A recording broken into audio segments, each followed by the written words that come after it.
Hey guys, Mika here, and I'm bringing you a beautiful custom tenor size J Lichty ukulele with a 19-inch scale length. So before we get into anything, a 19-inch scale length on a tenor size body pretty much means that it becomes a versatile instrument because not only can you tune it to a standard tuning, GCEA, but you can also tune it a whole step down, or think of it like you kind of move down 2 frets and you can tune it to what we call a B flat tuning. So you get this kind of tuning. So you turn the G into an F, you turn the C into a B flat, you turn the E into a D, and then you turn the A into a G. So you get this beautiful, warm, low sounding kind of sound. So it's cool because for me, I love noodling and kind of just playing around in the B flat tuning because it just, you get this really beautiful, warm resonance. Changes the sound of your instrument really completely. But if you want, and say, you play in a group and, all of a sudden this B flat tuning is intimidating you because I got to learn all these new chords. Well, again, this is a very versatile instrument. You can go ahead and just tune up right back to the GCEA standard tuning, or you can go ahead and spend a little money and buy a capo and just put it on the 2nd fret, and then now all of a sudden it sounds like a normal ukulele or a standard ukulele again. So that's one of the beautiful things about a 19-inch scale length, but you still have the tenor size body, so it doesn't feel like a little mini guitar. It still feels like a nice tenor size instrument. So going into the build of this, we have beautiful redwood here on the top of the instrument, and then not so common on instruments, but you see it every now and then, beautiful pau ferro wood, nice brown, darker brown color with the nice stripes going all throughout the instrument. So really lush looking, really cool. And then big old side sound port right here on the side, and then it's binded with beautiful Hawaiian koa here on the front and on the back, and then even here on the sides of the fretboard here. Turning our attention to the front again, along with the redwood, we have a nice maple rosette right here, and then we even have maple like feather markings here on fret 3, 5, 7, 10, double on 12 and 15, and we also have the fret markers here on 3, 5, 7, 10, 12 and 15. Ebony fretboard, ebony bridge, and then we have more of the pau ferro on the faceplate here of the headstock, along with the maple L or the Lichty for the builder, and then you have your Schaller 510 gold and black tuners here on the back. Some great stuff. One of the best tuners that you can put on your instrument alongside Goto, Waverly. Beautiful stuff.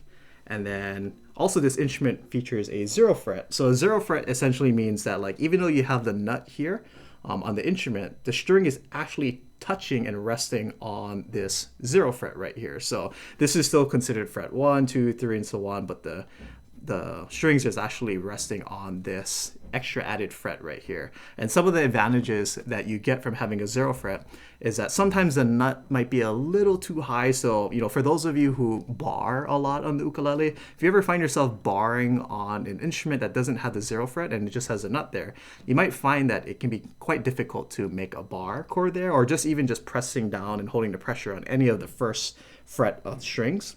But with the 0 fret, you're replicating as if there's another fret there. I mean, there's literally another fret there. So it's just like you're holding any other frets, like in the beginning of the fretboard. So when I hold an F chord, if I hold this F sharp chord with the bar, it would feel no different than if I was just doing it right here because my finger is in between 2 frets. So 0 frets is one of those things that adds more comfort to your playing, especially if you make a lot of bar chords, if you just play a lot on the lower side of your fretboard.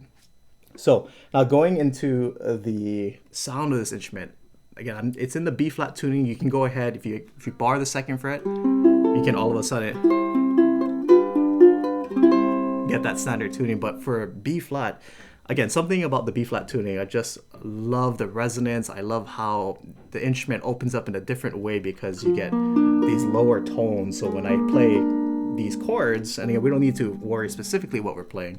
I'm just playing all the same shapes as if I'm playing in standard tuning. So like this F chord just sounds so lush. This F, G7 to C, it's just oozing with warm, beautiful tone. So for me personally, when I play in low G or low F, I love to noodle in the keys of C, especially in the keys of F. When you play these B flat chords, the C7 chords, and then the F, you can really take advantage of. You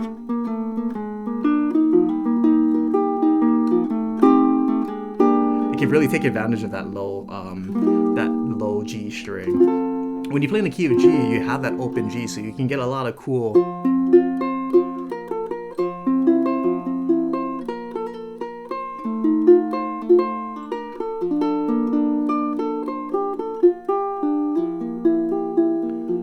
Just that beautiful voicings that you can get. Another beautiful key to play with low G is A. I'll actually play my own little kind of version of a slack key piece for my sound sample, but key of A is just another beautiful key with the low G tuning, especially when you tune it to this B flat tuning. It's just really nice. So again, I love the warmth of this instrument, and it's really easy to play.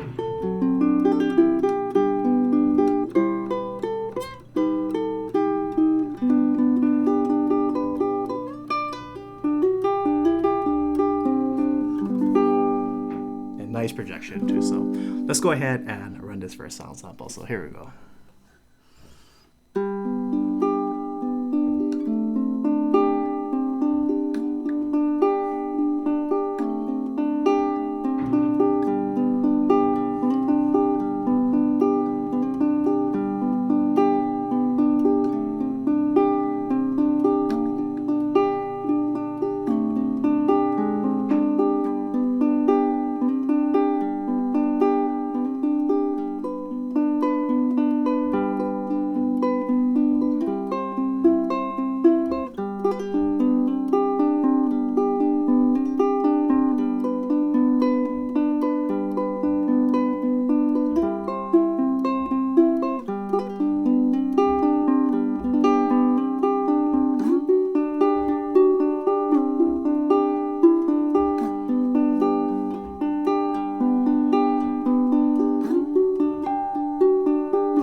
Beautiful, warm sounding. So, and I want to go ahead and play another piece because this piece came to mind, and I thought this would sound really beautiful on this ukulele as well. So here's a standard White Sandy Beach by the legendary brother Israel Kamaka Vivaldi. Here we go.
absolutely beautiful. So let's go ahead and run this for a sound sample. Here we go.